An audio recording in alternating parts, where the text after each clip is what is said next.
The Titans got their first win of the season, defeating the Los Angeles Chargers 27-24 in overtime. We're going to break down everything that happened, including Tannehill's big bounce back, key timely stops for the defense, and a clutch Nick Folk field goal. This is the Music City Audible. Let's get to it. From the near hash mark, the rain is lightened up. Good snap, good hold. Kick is on its way. The game winner, and it is good! The Tennessee Titans in overtime have knocked off the LA Chargers 27-24. That was the CBS broadcast call of the game-winning kick. I know, everyone wants to hear the Mike Keith call. Look, I couldn't find it. I looked for it. NFL Plus replays used to be able to, they used to give me the whole home and away radio call. It's not there anymore, so I'm really sorry that wasn't Mike Keith, but at least we get to hear the game-winning kick again and celebration that ensued. The Titans took down the Chargers. Justin, how is it going? I'm doing well. Can you remind me which one of us predicted a Titans win last weekend and which one didn't? It wasn't me. I did not do that, so it must have been you. And I think I was pretty close on the score too. I think I had a 4 or 3 point win, just a little lower scoring. I think I had 24-21 or 21-17, something along those lines. Yeah, Titans get it done. We're going to get into all the big takeaways here. But before we do that, let me remind everyone to please subscribe to the YouTube channel, the Music City Audible, and hit that alert button so you get notifications every time we drop a new video. Drop a comment below. What was the best part of this Titans win? The comments really help the video and the channel grow. So you could all do us a favor here just by dropping a little comment to let us know what you thought of this game. All right, let's get into it. Number one storyline, Ryan Tannehill bounced back, and he needed to in a big way after what was probably his worst performance as a quarterback in the National Football League, certainly among his bottom two performances as a Titan. If you go back to the 2021 Bengals loss as well, that's the other one there. And we talked about it last week. The stakes of that game probably make it his worst performance. But in terms of just pure play on the field, last week, his worst performance. Week 2 was one of his best performances of the year. And just to illustrate how much better he was this week, number one, he was the Titans' highest graded player on offense, according to PFF grades. He was the number one graded quarterback, according to PFF grades. That's before the Monday night games kick off. So there's still 4 quarterbacks left to play here. But through Thursday and Sunday games, Tannehill, number one rated quarterback. And after coming in at the 30th rated quarterback by PFF last week, he has moved all the way up to 14th overall on the season. So his week 2 performance pushed him way up the list of quarterback ratings in terms of PFF grades. He had a much better game. Where do you think this all started for him, Justin? Well, first off, I just want to kind of comment on the performance in general. He was 20 of 24, 246 yards and a touchdown, and added a 12-yard rushing touchdown to his offensive totals. The 83.3% completion percentage is the highest single-game mark of his career if you qualify it with 20 passing attempts. There was one game I saw mentioned a couple of years ago, and I am kind of picking and choosing here, I'll be honest, because in that game, he was 18 of 19 in that game that I'm excluding.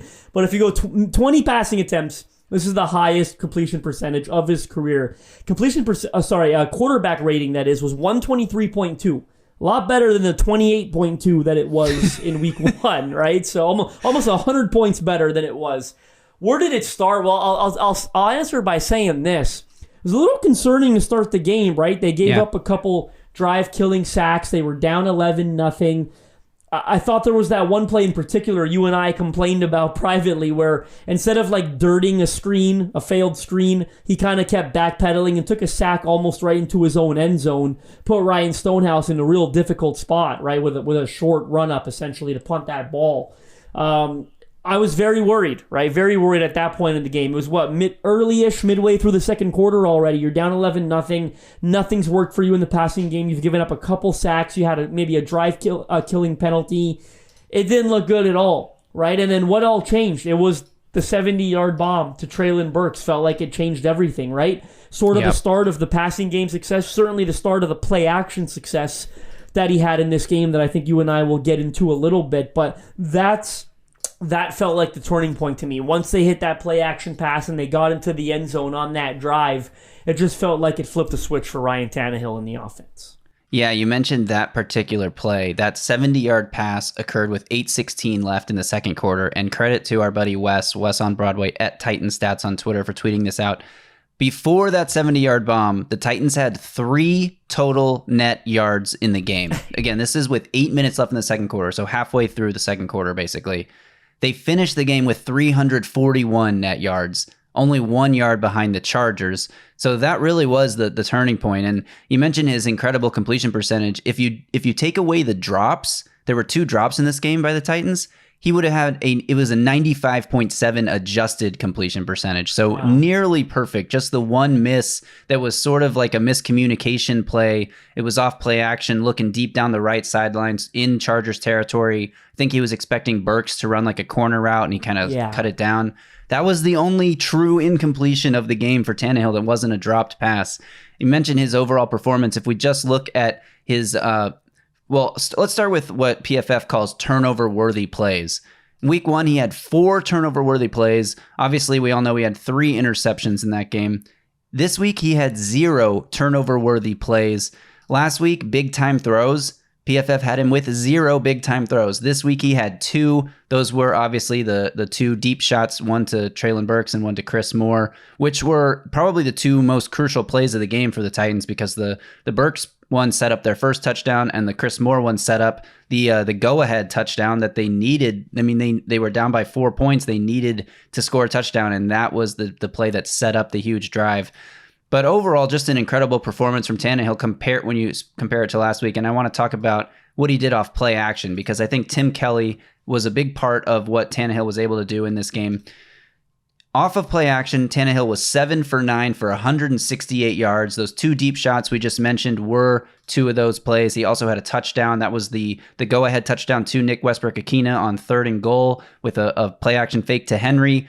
Henry was a lot more utilized in the red zone, and that doesn't necessarily have to do with Tannehill too much, but it does on a play like 3rd and goal where you've given it to Henry twice in a row. Everyone in the world knows Henry is so effective in the red zone that he should be getting the ball. And this is what I was complaining about last week. Even if you don't give it to him, keep him in the game on a 3rd down like that, on a 3rd and goal, and threaten the defense with Henry. So they fake it to Henry on that play. The safety bites on it. It leaves Nick Westbrook wide open over the top in the end zone for the game-tying touchdown. He also had a really nice threaded needle throw to Chiga Conco off play action. Just overall, a really well-called game by Tim Kelly. And let's not forget the triple option play that he scored the rushing touchdown on. A brilliant red zone call by Tim Kelly. Get the defense going one way with Derek. I think it was Spears that leaked out to the left, and he had Henry as the pitch option there. And Derwin James went with Derrick Henry, and Ryan Tannehill had a clear alley to just run into the end zone. So Tannehill's performance in this game keyed the win. It was a come-from-behind victory. It was a fourth-quarter comeback. All the things that we've talked about Tannehill being so good at while in Tennessee. And another one of those things that he's been so good at since he took over in 2019, completion percentage over expected. He was plus 11.1% in this game, much better than the minus percentage he had in week 1. So just all around, a great job by Ryan Tannehill. The last stat I'm going to say before I turn it back to you to react to all of this, sorry, this is a lot, his time to throw in this game. Week 1, average time to throw 3.09 seconds, resulted in multiple sacks and just bad plays that what seemed like he wasn't seeing open receivers down the field. This week, 2.5 second average time to throw. That's basically right where you want to be. If you're under 2.5 seconds, you're well above league average, and you're making it hard on the defense to get to the quarterback.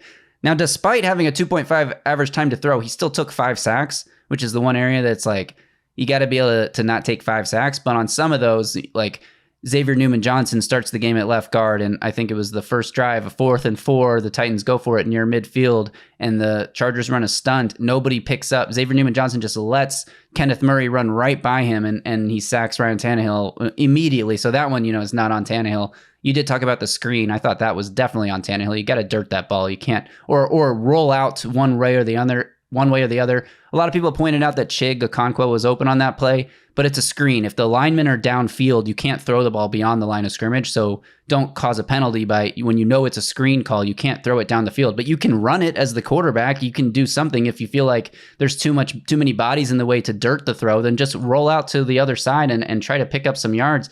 If you're going to take a sack anyway, don't take it all the way back to the 1 yard line.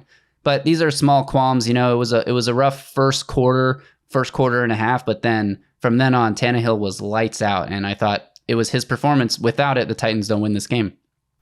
So a couple things I want to add. I'm going to pat myself on the back first things first, because I get they still gave up 5 sacks, but you talked about the average time to throw.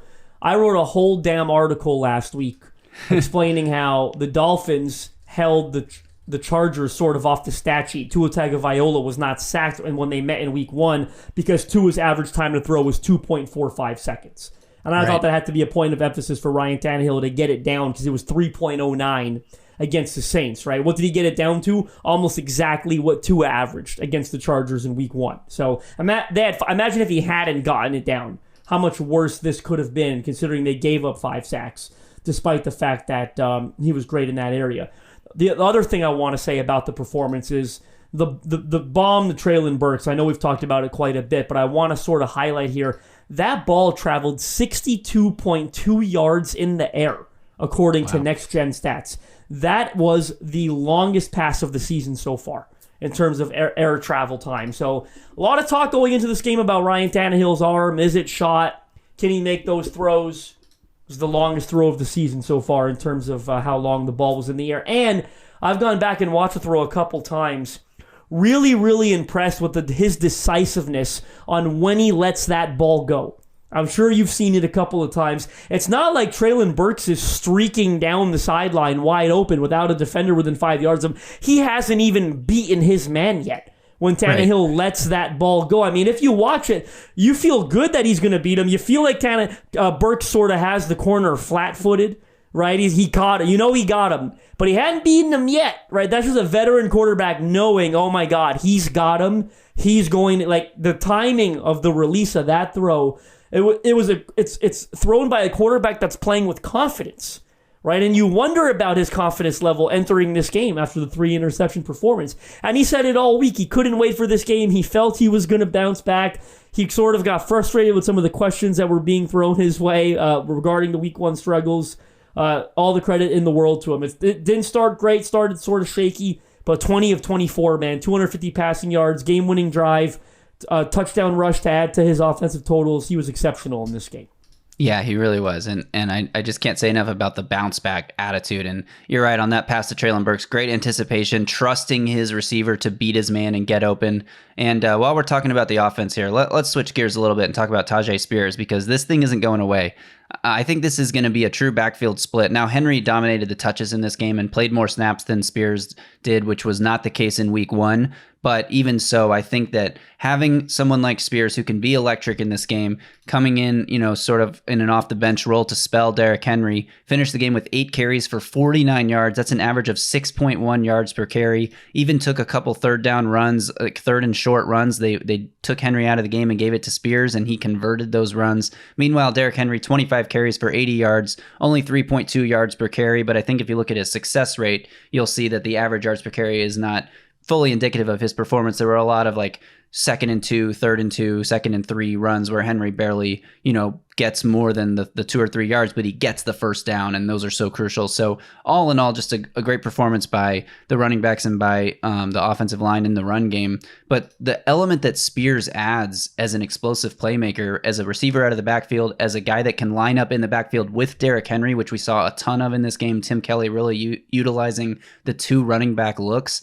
I just think that this is, a situation where, like, let's say you're a fantasy football player, you draft Derrick Henry in the first round because you think he's going to get 90% of the running back carries in this offense. I don't think it's going to be the case this year. I think this Tyjae Spears thing, they love the 3rd round rookie, and they're going to keep feeding him the ball as much as they can without taking touches away from the other offensive skill players. But overall, a much better distribution for all the skill players in this game than what we saw last week. Treylon Burks with 4 targets, DeAndre Hopkins with 5 targets, Chigakonko with 4 targets. Spears had 2 targets in the passing game. Henry had 3 catches for 15 yards on 4 targets. So distributing the ball all over the place, getting these explosive playmakers involved.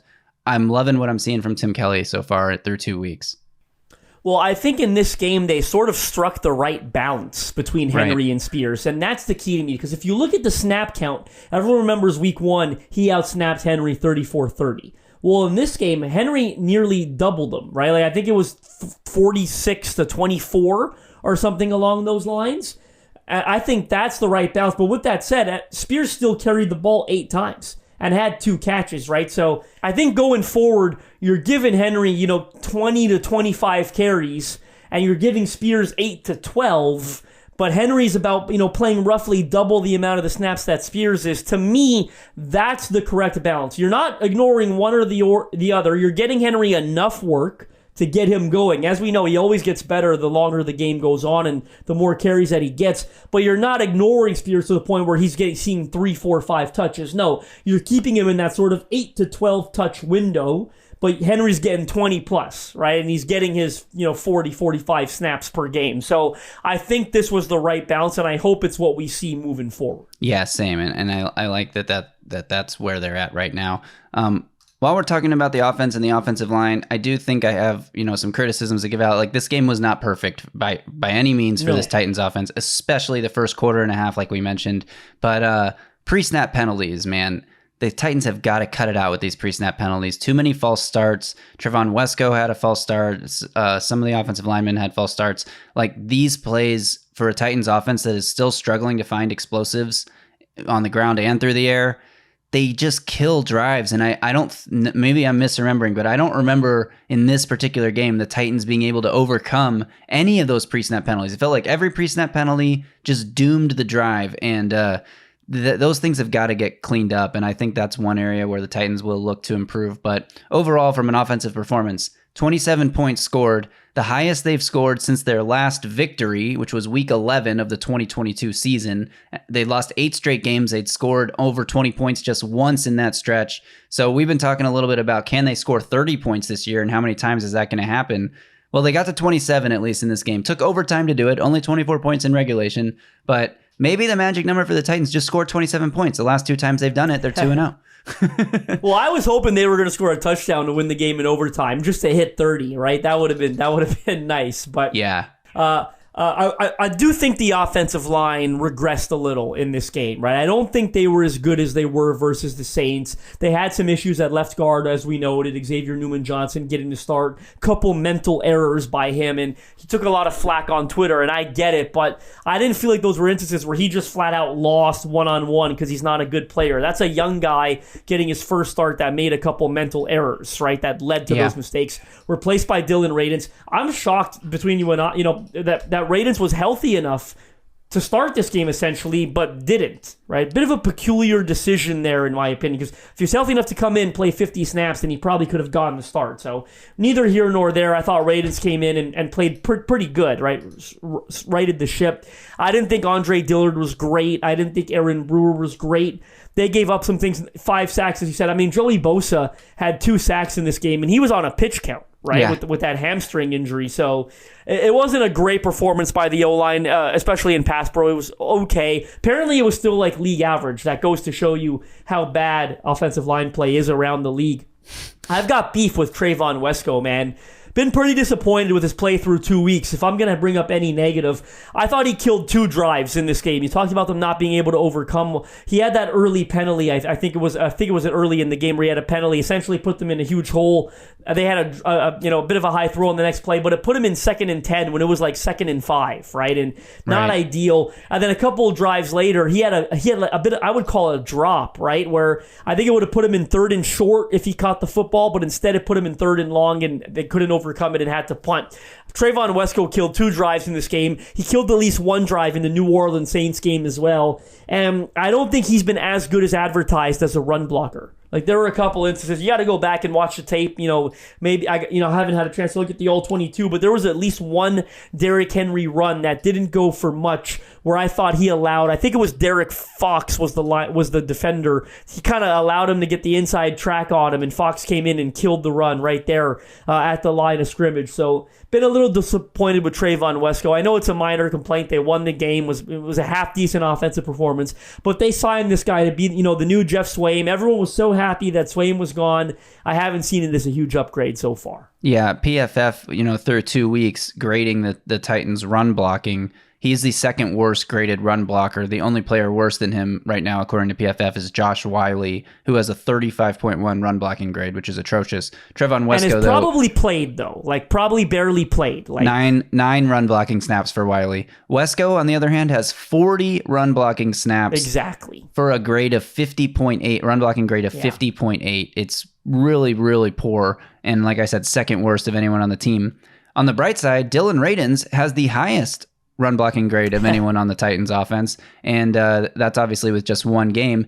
Second to him is Peter Skoronski. So whoever they throw in at left guard has been moving people in the run game. Andre Dillard also has a very high run blocking grade at 80.1. So, the left side of the line seems to be holding its own in that sense. PFF did credit Dillard with giving up 3 sacks in this game. I don't know if I put all 3 on him. Same. Because some of that was miscommunication with his right guard, whoever was in the game at the time. Some of it was Tannehill. Sorry, left guard. Some of it was Tannehill, holding the ball a couple of times. But overall, I thought, like you said, it wasn't quite as good as week 1. But I think as far as like fears we had before the season started that the offensive line could derail everything and turn this into a disastrous offense, I'm not seeing that through 2 weeks. I'm seeing an offensive line that is average to above average. And the only thing that held back the offense in week 1 was Tannehill's atrocious performance. Yep. In week 2, they couldn't overcome some of these drops and some of these penalties. But other than that, they moved the ball well overall after the first quarter. The first 3 drives of the game, I think they went for very few yards. They had a failed 4th down conversion and 2 punts. And then after that, it was all uphill. So anyway, any other thoughts on the offense? I guess I'll throw one last thought on the offense out there for my side. DeAndre Hopkins battled through an ankle injury. His box score numbers aren't going to jump out at anybody. It wasn't like he went off in this game, but he only had 4 catches for 40 yards, but they were all pretty big catches. At least 3 of them were huge catches. One of them came on a 3rd down that the Titans had to convert, and he ran a slant route, beat his man, pinpoint throw from Tannehill right in the chest, and he picks up the 1st down. And then the other one that set up the game-winning field goal, Tannehill rolling, it was a designed bootleg, Tannehill rolling out to his right, hits Hopkins, who gets both feet down inbounds to secure the catch and put them in field goal range. They didn't gain another real yard. They tried a couple runs after that, but that was basically the play that put them in field goal range and set up the game-winning kick. So shout out to DeAndre Hopkins. The Titans have needed a go-to guy like that basically since they traded A.J. Brown, so they went a whole season without anyone that could be that guy last year. And Hopkins stepped up in those 2 huge moments. He had a short catch that was a really low throw by Tannehill that maybe could have been something, and he had one other catch in this game. But I'm really just happy that the Titans have someone that they can rely on in those clutch situations. Yeah, credit to DeAndre Hopkins. I'll essentially echo most of what you said, but gutsy performance. I thought it was Mike Vrabel after the game. I thought it was an interesting quote where he admitted that if he wasn't a veteran receiver, and I didn't have the personal experience with him in Houston, and Tim Kelly didn't have the experience with him in Houston, and we didn't have that comfort level with him, I'm not sure he would have played in this game, right? They sort of relied on their relationship and trusted him when he said, I can go, right? They trusted his veteran word. So I thought that was a really interesting thing to hear from Vrabel, that not so much special treatment, but you're leaning on those, past experiences with him. You know what kind of guy he is. You know how comfortable he is in Tim Kelly's system. And that was a big reason why they gave him the green light to go. I mean, that bootleg Tannehill rolling to his right, finding him there for the 1st down. It was the game-winning play, essentially, right? It made it a very makeable field goal attempt for Nick Folk. They didn't even wait until 4th down, right? They brought him out there on 3rd down because of the weather elements, which I thought was a good decision. Yeah, me too. And shout out to DeAndre Hopkins. It was a gutsy performance. Yeah, absolutely. So I think that covers our recap on the offensive side of the ball. A gritty game, which is basically what the Titans do. Every game is going to be a gritty fight in the trenches, and they pulled it off, the win on the offensive side. On defense, this is an electric offense. I know they didn't win week 1, and now they're 0-2, the Chargers, but to hold them to what they did, obviously Keenan Allen had a day, 8 catches, 111 yards, and 2 touchdowns, mostly against Trey Avery, but Justin Herbert did finish with 305 yards and 2 touchdowns, so he had a pretty productive day, but that run defense that we keep talking about really showed up. This is a Chargers team that ran for 220-something yards against the Dolphins in week 1, and it's not like the Dolphins' run defense, we don't really know yet. We're only 2 weeks into the season, very small sample size, but watching them on Sunday Night Football, they were bottling up the Patriots' running attack for most of that game. So it's not like the Chargers just had a soft matchup there. This was just a case where the Titans' defense wasn't allowing anything. Joshua Kelly finished the game with 13 carries for 39 yards with a long of 15, which means his other 12 carries went for 24 total yards. He busted one out there, but for the most part, the Titans defense was getting in the backfield. Roger McCreary was awesome in this game. He had so many tackles in run defense where he came up out of the slot, basically playing like a third linebacker or third safety kind of role in the box, and coming downhill. He had a tackle for loss where he ran in and got the running back from behind. He had another play where he keyed really quickly that it was run and came downhill and made the tackle. T.R. Tart, you tweeted this one out. T.R. Tart had a swim move to get in the backfield instantly and drop a running back for a loss on one play. Jeffrey Simmons had a similar play where he beat his man very quickly and got a tackle right at the line of scrimmage. So the Titans' run defense, man, this is a legitimate unit. It's going to be interesting to see how teams attack the Titans going forward through the rest of the season, because it's going to be very difficult to run on them. Teams are finding success passing on them. That's 2 straight games where the opposing quarterback had over 300 yards passing. Trey Avery battled his ass off in this game. I want to give him credit, even though he did allow like 12 catches for 100 and something yards and 2 touchdowns. Like, those were all credited to Avery. One of those, though, was a really well drawn up play the Chargers ran in the red zone. It was like a fake bubble screen where Keenan Allen went upfield and McCreary and Avery were both there, and they both bit down on the fake screen and left Allen just running wide open to the end zone. PFF gave that to Trey Avery, but it could have just as easily gone to Roger McCreary. We don't know the coverage rules the Titans were playing on that play, so Avery gets credited for giving up that touchdown as well. He had the one that was caught over his head also. So Avery gave up some plays, but he also made some nice plays in this game. He tackled Mike Williams on a quick screen pass out to the flat where he just tackled him immediately behind the line of scrimmage. Late in the game when the Chargers were looking to make a big drive, he had perfect coverage on Mike Williams down the sideline, and Herbert ended up just overthrowing it because there was nothing there. So I want to give credit to the backup DBs who played in this game. Mike Brown had a super clutch pass breakup on a third down that forced the punt that led to the Titans game-winning, or I guess lead-taking drive before the Chargers hit the tying field goal. So without that play by Mike Brown, who knows if the Titans could even win this game. All around, a really solid defensive performance. Even though they gave up 24 points, I felt like it felt like they were better than that. Even though they gave up 300 yards passing, it felt like they were better than that. They were getting pressure. Harold Landry gets his first sack of the year. Autry and Simmons each add another sack to their total for the season. I'm really impressed with what the Titans defense has done through 2 games. Yeah, a couple things I want to quickly add. You talked about the run defense. Obviously, the Chargers were without Austin Eckler. I get that. I'm not going to take credit away from that. Superstar player, one of the best dual threat backs in the league. But in week 1, Joshua Kelly had 91 rushing yards and a touchdown against the Miami Dolphins after Eckler exited. He averaged 5.7 yards per carry against the Dolphins in that game. And by the way, his longest run only went for 14 yards. So even if you wanted to play that game, if you eliminated his longest run of the day against the Dolphins, he still averaged 4.8 yards per carry against Miami after eliminating his longest rush. So he was really good in that game. And there were a lot of people targeting him in fantasy. I was like, I'm good. No, I'm good because the Titans run defense. I've got no interest. And they were outstanding in this game. Trey Avery, Roger McCreary, you said it. I'm glad you brought up Avery because I did think he was a lot better than sort of the raw numbers indicated. Chargers went after him hard. What did they target him? 15 times? 16 times? 15 it was times. Ridiculous. And he battled. He had his coverage. I think he was playing his rules, right? I think they, Titans knew that's a tough matchup too, right? Like Mike Williams, Keenan Allen, these are excellent receivers. First round pick, Quentin Johnston, really tough matchup for him to get thrown into the fire to. And I thought he played well. I'm sure they had their rules where, keep everything in front of you, make key tackles. The Titans have played that way too for a while, in all honesty, right? This defense is so good. If we force teams to string together 12, 13 play drives, no, we're going to make a play instead of them at some point. We're going to get a stop. We're going to hold up at some point. Or they're going to get a penalty because they can't stop this pass rush. That's how Titans play coverage, right? It is what it is, and it's worked for them. It really has. And I thought it worked for them in this game. How many times did they come up with key stops? Justin Herbert had the ball at one point, fourth quarter, when they had a lead. They could have gone and delivered the knockout punch, put the game in. No, what happened? The Titans got to stop, right? What happened in overtime when they had to come back on the field right after the Chargers tied it at the end of the fourth quarter? And the commentators even noted that it was fair. That's a tired defense they're going to go face. What happened? Yeah. They didn't gain a single yard. 3 straight incompletions. They had to punt the ball. Defense came up with big stops all the way through.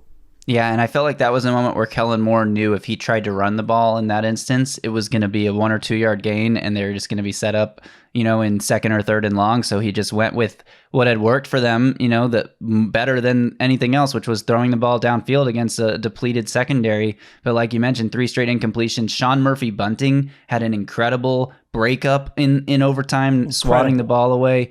He had another really nice pass breakup on the sideline where maybe a little pass interference, but it was also a physical route by the wide receiver. So I actually like that they didn't call that. I wouldn't have thought that was PI, except for the commentator saying there was a lot of contact. Overall, Murphy Bunting played a really good game. I think he was the Titans' highest graded player on defense, according to PFF.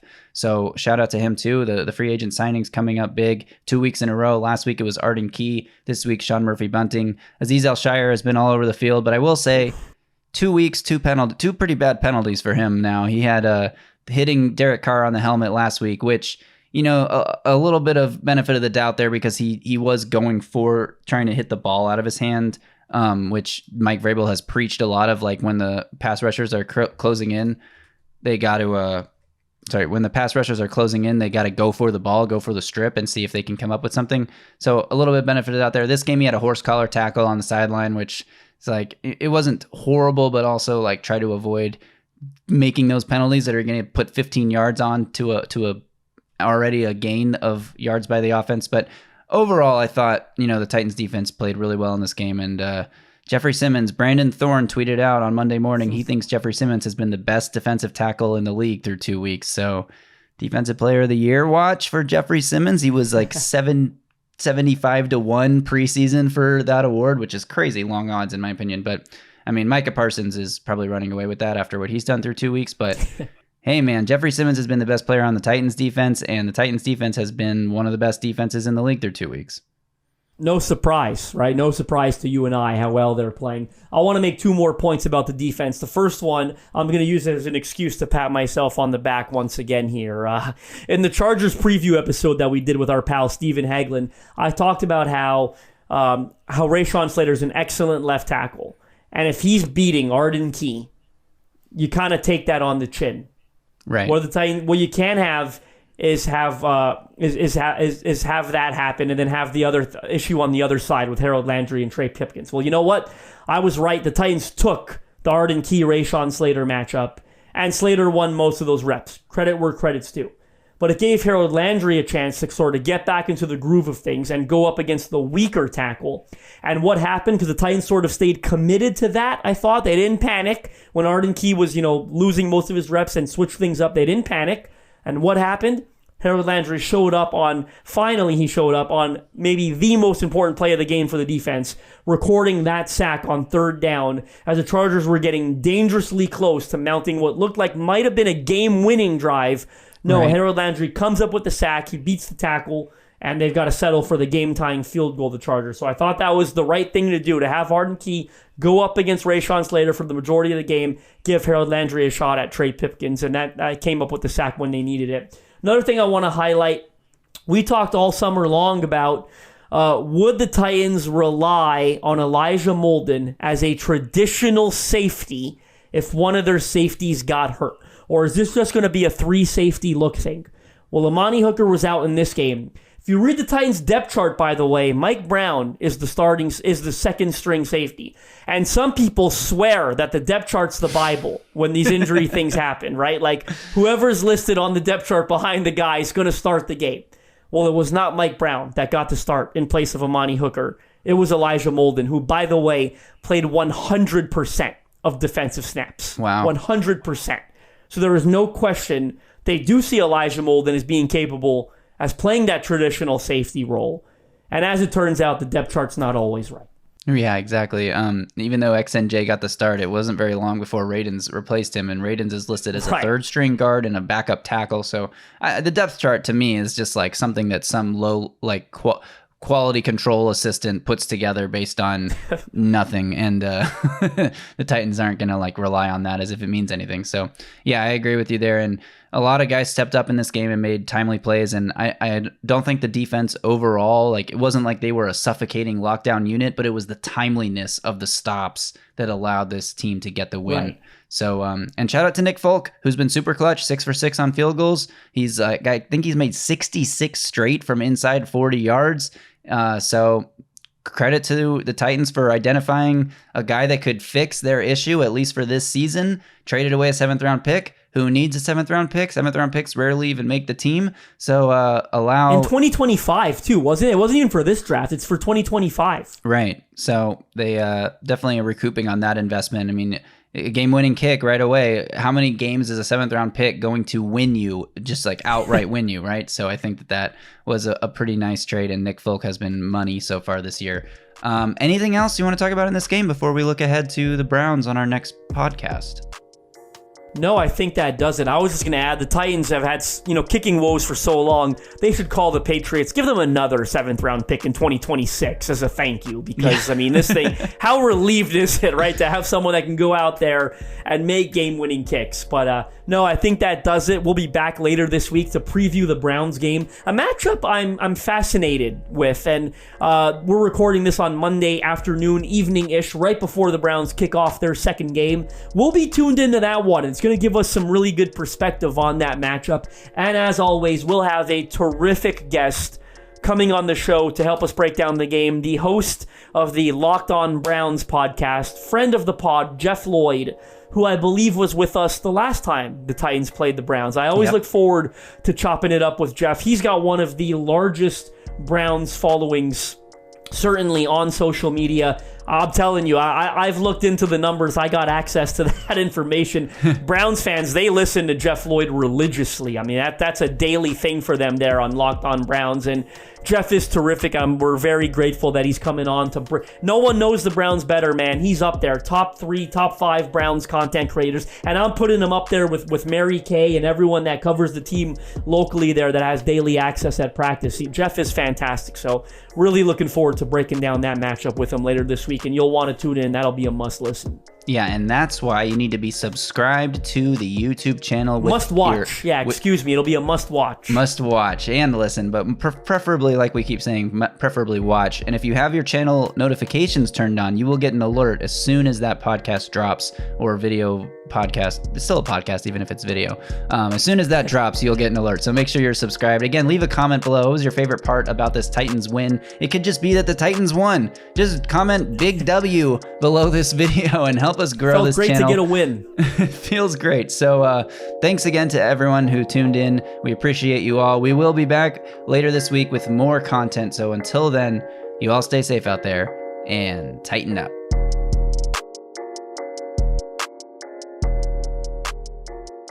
A Broadway sports media production.